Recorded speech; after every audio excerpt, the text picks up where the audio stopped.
Hello, and welcome to another episode of a YouTube channel that can only really be referred to as the Popcorn King.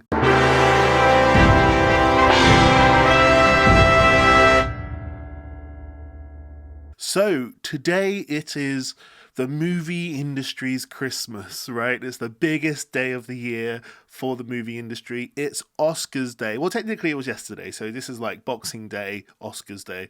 Because I live in Blighty in Old England, Oscars are on at like silly o'clock at night. So it's just I have to watch. I have to like find out the winners the next day, which is what I'm doing right now today. So this is what we're gonna do. I have not yet looked at the winners. I have, ideas, predictions, wants, and yeah, I'm really excited. So I'm going to start off. I'm going to try go from the, I guess, some of the. I'm gonna work up towards Best Picture, okay? So, and I'm not gonna do all of them. I'm just gonna do the ones that I find super interesting, and I'm gonna start with Best Visual Effects. The winner is Godzilla minus one. I hope you don't mind that I'm looking at my phone. If you do mind, please tell me. I'm so happy Godzilla minus one has won because I know Creator was really good, Guardians of the Galaxy, Mission Impossible, Napoleon. Okay, they're all fine, but Godzilla minus one. I know some people have been saying that. Yeah, but even though it's really amazing that it was done for really cheap.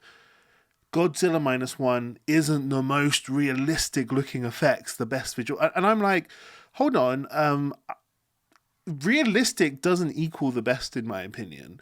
Like, yeah, that can be a contributing factor, but what equals the best visual effects is what did I feel when I looked at it. And honestly, I can't get the image out of my head of the spikes of the spine of Godzilla's back swimming through the water. That image is just iconically amazing. His back looked like mountains going after that little tugboat. And it's like, yeah, that's the best visual effects because the way it made me feel, I was astounded, I was gobsmacked, I was worried, I was scared, I was amazed, and it was just like, yeah, the gargantuan qualities of Godzilla were shown just by the spikes on his back, and yeah. The best visual effects by far. I'm so happy Godzilla has an Oscar finally, and it's like the 70th anniversary or something. Amazing. Best film editing went to Oppenheimer. Okay, so we're gonna, I think, probably starting the Oppenheimer sweep. It could have gone to Anatomy of the Fall, Holdovers, Killers of the Flower Moon, Poor Things. Oppenheimer actually deserves this. I wanted Oppenheimer to win Best Film Editing. Best Sound, Zone of Interest. Unpopular opinion, I thought Zone of Interest was a little boring. I kind of get what it was going for. Could have been like a short film, in my opinion. But yeah, the sound was the best part. It was like the only part of the film that was good, I guess. So, in my personal opinion, I was like, yeah, the sound is kind of harrowing and horrific. It does deserve to win. The Creator, Maestro, Mission Impossible, Oppenheimer, they were all nominated, but Zone of Interest wins. Fair enough. Good on Zone of Interest. That will probably make it win too, because I'm actually predicting for it to win Best International Feature. All right, next. Best Cinematography. Oppenheimer, of course. Like, if you do a film in black and white, you're gonna win a best cinematography. El Conde, which is my surname, by the way, Conde. Killers of the Flower Moon, Maestro, Poor Thing. So Maestro's gonna win nothing, I don't think. But yeah, Oppenheimer wins best cinematography. Great, good job for Oppenheimer. Okay, this one's gonna be an interesting one. I want to look next at the best animated feature, and the winner is The Boy and the Heron. So Elemental, Nimona, Robot Dreams, and Spider-Man Across the Spider-Verse didn't win. Come on, like Spider-Man Across the Spider-Verse had some of the most beautiful animation I've ever seen. It was so detailed, it was so exquisite, it was so artistic. I know it's not just about the visual. I know it's about the story and it's about the performances, and I know it's about everything. But oh boy, Boy and the Heron was just a bit boring. Boring the Heron, I would have called it. The Boring the Heron. Best international feature, of course, has gone to The Zone of Interest. Io Capitano, Perfect Day, Society of the Snow, which I really loved, and Teacher's Lounge. Okay, yeah, I guessed Zone of Interest was going to win. I would have given it to Society of the Snow. But, oh well. That's 2 for Zone of Interest. Well done, Zone of Interest. Best Original Screenplay goes to Anatomy of a Fall. I kind of would have given that to The Holdovers, I reckon. Although I think there's been a little bit of controversy about The Holdovers and plagiarism. But I just thought The Holdovers was so witty and funny and clever, and just the dialogue and everything about the writing of that film was so good. Anatomy of a Fall, of course, really, I'm not disappointed, really. I think Anatomy of the Fall just, straddling the language barriers and all those sort of things. Like, of course, it's great and a deserved winner, I suppose. Maestro, May December, Past Lives. These were all really well written films, especially Past Lives, that really tug at the heartstrings. Let's go to Best Adapted Screenplay, which is won by American Fiction. Yes, I really thought that was going to be an Oppenheimer one, but yeah, American Fiction. Good on you, American Fiction. You go, the little film that could. Barbie was in the running, Oppenheimer was in the running, Poor Things was in the running, Zone of Interest was in the running for some reason, and American Fiction wins, so that's amazing. I'm really happy for American Fiction. The dialogue in that is laser sharp, it's laser focused, it's biting, it's delivering such a strong commentary, and yes, the best writing of the year, in my opinion, and obviously in the opinion of the Oscar voters as well. Best original score has gone to Oppenheimer. Yeah, Oppenheimer deserves to win, I guess. American Fiction, Indiana Jones for some reason, Killers of the Flower Moon, Poor Things had a really memorable soundtrack. I'm such a music head, I fucking love music. So I think Poor Things is really memorable, but Oppenheimer complements the film perfectly. It's not jarring. Sometimes you don't even notice it, sometimes you do, but it just complements it so perfectly. I honestly, though, think the Godzilla soundtrack should have been nominated, because the Godzilla -1 soundtrack was outstanding.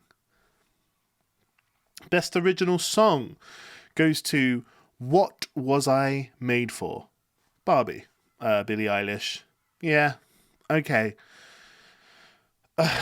I guess that was going to win, but it's not as good as I'm Just Ken, which was also nominated. The Fire Inside from Flaming Hot was nominated. It Never Went Away from American Symphony was nominated.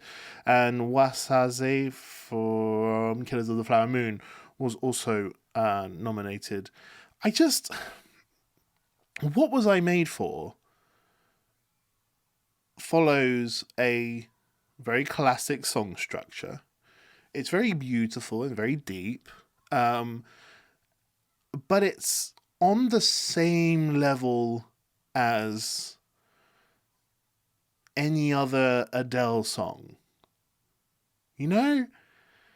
It's great, and I love Adele. I think Adele's amazing, but it's hitting the same marks that many songs have hit in the past, if you know what I mean. And it's soft and it's beautiful and the voice is delicate and just insane, of course. But when I look back through the history books, I'll go, oh yeah, What Was I Made For is amongst another 100 other really good songs that are a bit like that. I'm Just Ken hits notes that Bohemian Rhapsody hits. It's operatic, it's telling a huge story, it doesn't follow conventional songwriting tropes. There's it zigs when you think it's gonna zag, and it's epic, it's like a rock opera, and it's just like, yeah, it's gonna go down in history the same way Bohemian Rhapsody went down in history. Do you know what I mean? Like, Bohemian Rhapsody, it's been more loved after its release. Like many years after, people look back at Bohemian Rhapsody like that's one of the best songs ever written, because it's just kind of crazy and insane, and it takes you on such a journey from the beginning to the end. You're hitting loads of different emotional points, and I'm Just Ken is doing that, and it's a real performance. And for a film especially, it's so cinematic and theatrical, and it's just like, man, I really wish I'm Just Ken would have won this, but it didn't. It went to Billie Eilish. And fair play, she's amazing. Best director, Oppenheimer, Christopher Nolan. Could have gone to Anatomy of a Fall, Killers of the Flower Moon, Poor Things, Zone of Interest for some reason. But yeah, Oppenheimer.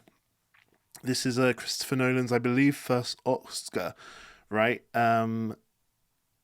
He just deserves it. From Memento, like one of the most well written films ever, to Inception, one of the most sort of big budget blockbuster films that doesn't pander to its audience. It's his Dark Knight film was just one of the best superhero films ever made.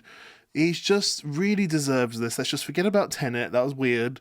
But yeah, he really deserves this. The writing in this film carries this film because it it plays like an action film, right? But it's just men and women sitting in rooms and talking. But the energy of the film, you feel like you're watching an action film. You feel stressed, you feel thrilled, and it's like, yeah, that's all down to the writing, because they're just sitting down talking throughout most of this film. So the direction is fucking incredible. Like what Christopher Nolan decides to do in terms of the time and telling this story, and he's so good at that. So it's a director's film. He really deserves this.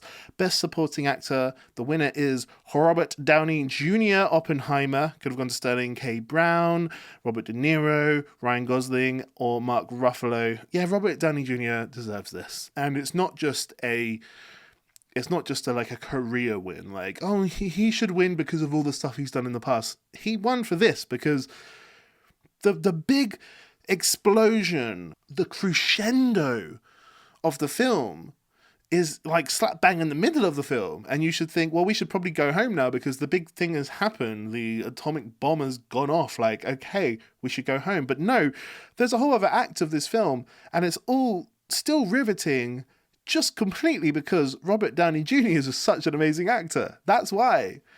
Best Supporting Actress, Divine Joy Randolph, The Holdovers. It could have gone to Emily Blunt, Danielle Brooks, America Ferrera for some reason, and Jodie Foster.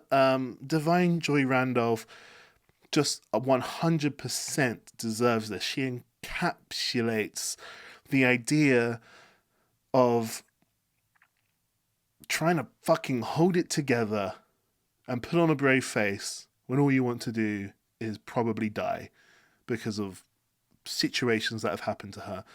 She doesn't spend the film crying. She doesn't spend the film sort of proclaiming all the bad things that have happened to her. She spends the majority of this film composed, but you see it in her eyes. This poor girl is trying her hardest not to cry, and that's just sublime acting. Well done, Devine or Divine. You got a wonderful name as well. Best Actor has gone to Cillian Murphy or Killian Murphy for Oppenheimer. Probably Cillian Murphy. Oppenheimer, of course, is sweeping, and I really expected Cillian Murphy to win. He's understated. He's just amazing in this film. I love Paul Giamatti. I really kind of, I have a soft spot for his performance. Jeffrey Wright, I have a soft spot for his performance.